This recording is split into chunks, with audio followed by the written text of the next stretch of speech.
जय हिंद, राम राम, राधे राधे। कैसे हैं आप सब? आशा करता हूं अच्छे होंगे। पढ़ाई लिखाई चल रही होगी। आज हम डिस्कस करेंगे संविधान और संविधान में संविधान की अनुसूचियां। पहली वीडियो थी उसमें हमने डिस्कस किया था संविधान के भाग। आज दूसरी वीडियो है ये संविधान से, तो इसमें दूसरी वीडियो में आज हम डिस्कस करेंगे संविधान की अनुसूचियां। आइए देखते हैं संविधान की अनुसूचियां। तो टोटल संविधान में अनुसूचियां कितनी थी मूल संविधान में? तो ध्यान रखना है, मूल संविधान में जो अनुसूचियां थी वो 8 थी और वर्तमान संविधान में कितनी है? 12। तो 4 अनुसूचियां संविधान में 4 संशोधनों के द्वारा जोड़ी गई हैं। मूल संविधान में 8 अनुसूचियां थी और वर्तमान में है जो संविधान उसमें कितनी अनुसूचियां हैं? 12 अनुसूचियां हैं। ठीक, जैसे हमने संविधान के भाग पढ़े थे उसी तरह संविधान की अनुसूचियां एक कहानी के रूप में पढ़ेंगे और 2 बार आप वीडियो देखेंगे, आपको बिल्कुल ही याद हो जाएंगे। ठीक, पहली अनुसूची में क्या दिया गया है? सभी राज्यों के क्षेत्र, वो सभी राज्यों के नाम एवं उनके अधिकार क्षेत्र, सभी राज्यों के नाम एवं उसके अधिकार क्षेत्र। ठीक, जैसे संविधान का हमने भाग 1 पढ़ा था उसमें भी यही था, संघ राज्य क्षेत्र, और इसमें भी क्या है? सभी राज्यों के नाम एवं उनका अधिकार क्षेत्र। इसमें बताया गया कि भारत में कितने राज्य हैं और कितने केंद्र शासित प्रदेश हैं। तो ध्यान रखना, वर्तमान में भारत में कितने राज्य हैं? 28 राज्य हैं और 8 केंद्र शासित प्रदेश। 28 तो राज्य हैं और 8 क्या है? केंद्र शासित प्रदेश। किसमें कह रहा है? पहली अनुसूची में सभी राज्यों के नाम उनके अधिकार क्षेत्र। पहली अनुसूची आ जाए, पहला भाग आ जाए या पहला अनुच्छेद आ जाए, जब भी संविधान से पहला अनुसूची, पहला भाग, पहली अनुच्छेद आ जाएगा तो आपको ध्यान रखना है संघ का राज्य और उसका नाम क्षेत्र के बारे में प्रावधान दिया गया है। इसी तरह इसमें सभी राज्यों के नाम और उनके अधिकार क्षेत्र, मतलब वर्तमान में भारत में 28 राज्य हैं और 8 क्या है? केंद्र शासित प्रदेश है। ये ध्यान रखना है। दूसरी अनुसूची में क्या कहा गया है? भारतीय राज्य व्यवस्था के पदाधिकारियों के वेतन व भत्ते। भारतीय राज्य व्यवस्था के पदाधिकारियों के वेतन व भत्ते कि जो भारत की राज्य व्यवस्था है या जो प्रशासनिक व्यवस्था है उसमें जो अधिकारी होंगे, काम करने वाले, उनके वेतन व भत्ते के बारे में प्रावधान किया गया है। ध्यान कैसे रखना है कि जो भी अधिकारी वगैरह होते हैं वो कैसे पैसा कमाते हैं? 2 नंबर से। पैसा कैसे कमाते हैं? ये 2 नंबर से, रिश्वत लेके पैसा कमाते हैं, भ्रष्टाचार से पैसा कमाते हैं। सबकी बात तो नहीं करेंगे लेकिन एक ट्रिक के रूप में हम याद रखेंगे। हमारा आशय किसी अधिकारी के रूप में कुछ किसी को गलत सलत कहना नहीं है, लेकिन हम एक ट्रिक के रूप में इसे याद रखेंगे कि जो अधिकारी लोग होते हैं, जो कर्मचारी होते हैं, भ्रष्टाचार करते हैं और 2 नंबर से क्या करते हैं? पैसा कमाते हैं। तो 2 नंबर से क्या करना है? भारतीय राज्य व्यवस्था के पदाधिकारियों का वेतन व भत्ते। पैसा भी कमाते हैं फिर भी क्या करते हैं? फिर भी 2 नंबर से क्या करते हैं? भ्रष्टाचार करते हैं। तो दूसरी अनुसूची में भारतीय राज्य व्यवस्था के पदाधिकारियों के वेतन व भत्ते। ठीक, उसके बाद तीसरी अनुसूची, अब जो 2 नंबर से पैसे कमा रहे हैं उन पर रोक लगाने के लिए क्या तीसरी अनुसूची जोड़ी गई। और तीसरी अनुसूची के तहत जो भारतीय राज्य व्यवस्था के अधिकारी और पदाधिकारी थे उन्हें क्या दिला दी गई? शपथ। क्या दिला दी गई? तीसरी अनुसूची के तहत उनको शपथ दिला दी गई कि आप पूरी कर्तव्य निष्ठा के साथ और पूरी ईमानदारी के साथ कार्य करेंगे। क्यों? क्योंकि 2 नंबर में हमने पढ़ा क्या कि ये क्या कर रहे थे? भ्रष्टाचार कर रहे थे। इसलिए तीसरी अनुसूची और तीसरी में क्या दिला दी गई? इन्हें शपथ। या फिर इस तरह ध्यान रखेंगे, शपथ लिखती है तो 3 अक्षर होते हैं इसमें। कितने अक्षर हैं? 3, शा, पा और था। तो इसमें क्या हो जाएगा? ये कौन सी अनुसूची हो जाएगी? तीसरी। और तीसरी सूची क्या कह रही है कि भारतीय राज्य व्यवस्था के विभिन्न पदाधिकारी और कर्मचारियों की शपथ के बारे में प्रावधान किया गया है। ठीक, उसके बाद चौथी अनुसूची। चौथी क्या है? राज्यसभा में सीटों का आवंटन। कि विभिन्न जो राज्य हैं, जो हमने पहले में क्या पढ़ा था? राज्य कितने? 28 और 8। इन 28 और 8 केंद्र शासित प्रदेशों के लिए राज्यसभा में सीटों का आवंटन, कि इनका हम क्या कर सके? चारों तरफ से चौमुखी विकास। चौमुखी विकास का मतलब होता है कि चारों तरफ से इसका विकास हो राज्य का। तो किसी भी राज्य में चौमुखी विकास, 4 से ध्यान रखो, चौमुखी विकास के लिए क्या करेंगे? राज्यसभा सीटें देंगे उसे, या राज्यसभा सीटों का आवंटन करेंगे प्रत्येक राज्य के लिए। ठीक, आगे आप पढ़ेंगे संसद। तो संसद में क्या क्या होता है? लोकसभा होता है, राज्यसभा होता है और राष्ट्रपति होता है। लोकसभा, राज्यसभा और राष्ट्रपति से मिलकर क्या बनता है? संसद बनता है। किसके लिए? प्रशासनिक व्यवस्था के लिए, विकास के लिए।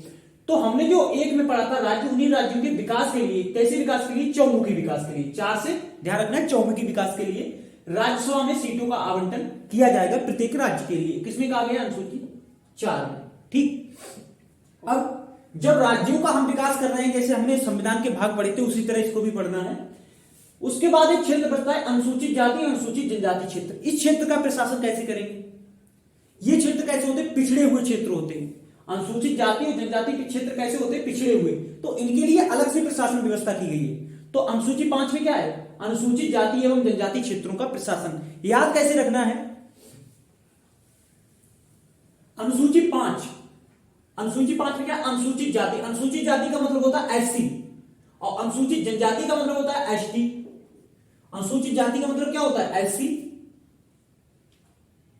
और अनुसूचित जनजाति का मतलब होता है एसटी। अब जब भी हम एससी लिखेंगे तो 5 की तरह देखो, इसी तरह 5 लिखेंगे, इसी तरह एस लिखेंगे, इसी तरह एसटी लिखेंगे तब भी 5 की तरह। तो एससी एसटी का जो प्रावधान किया गया है प्रशासन के बारे में वो किसमें है, 5 में। तो आसानी से याद रखना है 5, इसी तरह क्या बनेगा, एससी और एसटी। तो एससी एसटी के प्रशासन के लिए जो बात कर रहे हैं कौन सी अनुसूची है, 5वीं अनुसूची है, ठीक। उसके बाद आती है अनुसूची 6, और अनुसूची 6 में कहा गया है कि एक तो होता है जनजाति क्षेत्र। जनजाति क्षेत्र में एक तो ऐसा होता है जैसे कुछ राज्य जैसे उत्तर प्रदेश है, राजस्थान है, इसके कुछ भागों में जनजाति पाई जाती है, और कुछ क्षेत्र ऐसे हैं जिसमें पूरे राज्य में जनजाति ही पाई जाती है। तो अनुच्छेद जो अनुसूची 6 है वो किसके बारे में प्रावधान कर रही है कि ऐसे राज्य जिनके पूरे राज्यों में क्या है, या जहां मोस्टली कौन लोग रहते हैं, जनजाति लोग रहते हैं। कौन कौन से उसमें, असम, मेघालय, मिजोरम और त्रिपुरा। असम, मेघालय, मिजोरम और त्रिपुरा के प्रशासन के बारे में प्रावधान कर रहा है। इसका मतलब क्या हुआ, असम, मेघालय, मिजोरम, असम, त्रिपुरा, मेघालय, मिजोरम, ATM स्क्वायर से याद रखना, इसे याद रखना है, ATM square, Assam, Tripura, Meghalaya, Mizoram. M square का मतलब क्या हो गया, मेघालय, मिजोरम। अब ध्यान रखना इसमें मणिपुर शामिल नहीं है, और जब भी ये सबसे ज्यादा पूछा जाता है वनडे एग्जाम में, तो आपको ध्यान रखना है, जब भी पूछा जाए तो ये ध्यान रखना है, आपको ऑप्शन में देगा मिजोरम, मणिपुर, मेघालय, तो ध्यान रखना है उसमें मणिपुर शामिल नहीं है और नागालैंड शामिल नहीं है। कौन कौन से शामिल है, तो असम, मेघालय, मिजोरम और त्रिपुरा के प्रशासक के बारे में कौन सी अनुसूची बात कर रही है, 6। अगली अनुसूची कौन सी है, 7। 7वीं अनुसूची किसके बारे में बात कर रही है, 3 प्रकार की सूचियां। हमने संविधान में पढ़े थे भाग, उसमें पढ़ा था केंद्र और राज्य अलग अलग। भाग 5 में पढ़ा था केंद्र, और भाग 6 में क्या पढ़ा था, राज्य, और उनकी प्रशासनिक व्यवस्था क्या थी, अलग अलग थी। तो उसके बाद हमने भाग 11 पढ़ा था केंद्र व राज्य के मध्य संबंध, ठीक। तो इसी तरह जो अनुसूची 7 है, इसमें क्या है, 3 प्रकार की सूचियां जोड़ी गई हैं कि जिससे जो केंद्र तथा राज्य हैं इनके कार्य करने के जो अलग अलग विषय प्रदान किए गए हैं। सूचियां कितनी है इसमें, 3 प्रकार की सूचियां हैं, इसमें 3 प्रकार की सूचियां जोड़ी गई हैं। एक तो हो जाएगी राज्य सूची, दूसरी हो जाएगी केंद्र सूची, और तीसरी हो जाएगी समवर्ती सूची। किसमें, 7वीं अनुसूची में 3 प्रकार की सूचियां जोड़ी गई हैं। राज्य सूची जो जोड़ी गई है उस पर विषय कौन कानून बनाएगा, केवल राज्य, ठीक। केंद्र सूची पे कानून कौन बनाएगा, केंद्र बनाएगा, और समवर्ती सूची पे कानून को कौन बनाएगा, दोनों बनाएंगे, केंद्र व राज्य। अगर दोनों के कानून आपस में कैसे विरोधाभास वाले हैं, दोनों के कानून आपस में विरोधाभास है, या दोनों के कानून आपस में टकरा रहे हैं, तो प्रभावी किसके माने जाएंगे, समवर्ती सूची पर केंद्र के कानून। तो 7वीं अनुसूची में कि जो केंद्र और राज्य है ये सातों दिन लड़ते ना रहें, जब इनके विषयों का बंटवारा नहीं होगा तो आपस में सातों दिन लड़ते रहेंगे, काम ही नहीं करेंगे कुछ। इसके लिए क्या किया हमने, इन्हें 3 सूचियां प्रदान की कि एक तो राज्य सूची है, राज्य से कह दिया तुम राज्य सूची पे कानून बनाओ, केंद्र से कह दिया तुम केंद्र सूची पे कानून बनाओ। तीसरी अलग से एक सूची जोड़ी गई, तीसरी प्रकार की समवर्ती सूची, और इसमें कहा गया कि दोनों लोग कानून बना सकते हो, लेकिन जब भी कानून टकराएंगे तो केंद्र वाला कानून प्रभावी होगा। इसी को कहते हैं सशक्त केंद्र। तो किसका कानून प्रभावी होगा, केंद्र का, तो इसी को कहते हैं समवर्ती सूची। 7वीं किस तरह ध्यान रखना है कि केंद्र तथा राज्य सातों दिन लड़ते ना रहे, इसलिए हमने 3 सूचियों में बांट दिया उनके विषयों को कि किस विषय पे काम करेंगे। अलग से एक वीडियो बना देंगे, उसमें आप देख लेना कौन सी सूची में, राज्य सूची में कौन से विषय रखे गए, केंद्र सूची में और समवर्ती सूची में। उसके बाद आती है अनुसूची 8।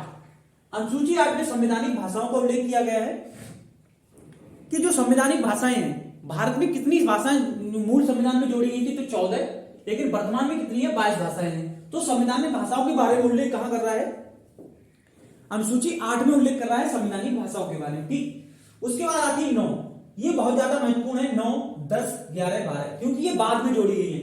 भूमि सुधार अधिनियम को इसमें जोड़ा गया, पहला ही संविधान संशोधन 1951 में हुआ, और किसे जोड़ा गया इसमें, भूमि सुधार अधिनियम को इसमें जोड़ा गया।